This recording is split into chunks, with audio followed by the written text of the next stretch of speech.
খালেদা জিয়ার প্রধানমন্ত্রীত্বের শেষ ওই মেয়াদ পর্যন্ত এই সময় দীর্ঘ সময়ে মামলা মোকদ্দমার কোনো শেষ ছিল না। হয়রানিমূলক মামলা দিয়ে আওয়ামী লীগের, যুবলীগের, ছাত্রলীগের নেতাকর্মীদেরকে পর্যুদস্ত করে ফেলা, এগুলো ছিল। বাড়িঘর তছনছ করে দেয়া, লুটতরাজ করা। এবং এটা আরও ভয়াবহ রূপ ধারণ করলো যখন বাংলা ভাইয়ের তৈরি হলো। আমরা দেখলাম যে 2001 সালের পরে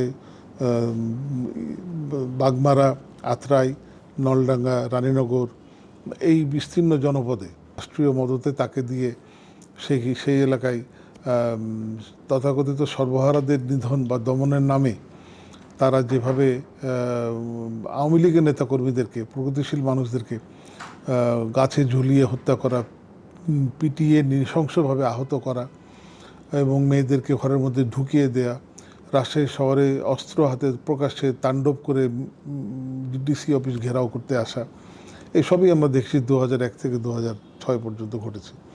এবং মানুষকে সে সময় একটা আতঙ্কের মধ্যে থাকতে হতো, আওয়ামী লীগ যারা করে বা প্রগতিশীল রাজনীতি যারা করতো। যে কারণ প্রশাসন সম্পূর্ণভাবেই তাদের সঙ্গে জামাত বিএনপির নির্দেশ বাস্তবায়ন করত সেই সময়। এই সমস্ত অপকর্মের সঙ্গে বিএনপির মন্ত্রী, এই এলাকা থেকে যারা সংসদ সদস্য হয়ে মন্ত্রী হয়েছেন, ব্যারিস্টার আমিনুল হক বা নাটোরের রুহুল কুদ্দুস তালুকদার দুলু, অথবা রাজশাহীর মিজানুর রহমান মিনু, অথবা নাদিম মোস্তফা, এদের নাম তো পত্রিকায় রেগুলার অহরহ আসতো।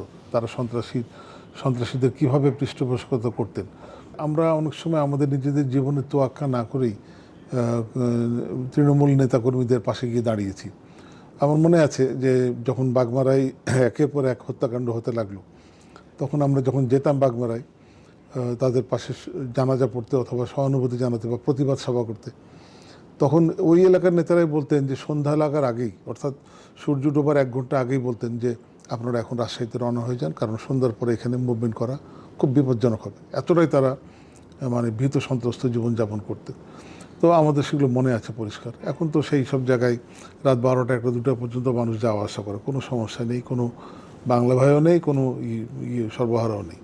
তো এই সমস্ত জিনিস যেগুলো করা হয়েছিল রাষ্ট্রীয় মদতে, সেগুলো আসলে দেশকে লুটপাট করার জন্যে, মানুষের মুখ বন্ধ করে দেওয়ার জন্যে, মানুষকে ঘরে ঢুকিয়ে দেওয়ার জন্যই করা হয়েছিল। এবং এগুলোতে পিছনে তারেক জিয়া প্রত্যক্ষ মদত ছিল। তারেক জিয়া একবারে সরাসরি নিজেই এই সমস্ত হত্যাকাণ্ড, গুম খুন, রাহাজানি, মারামারি, সন্ত্রাসী কর্মকাণ্ডে পৃষ্ঠপোষকতা করতো বলে আমরা জানি।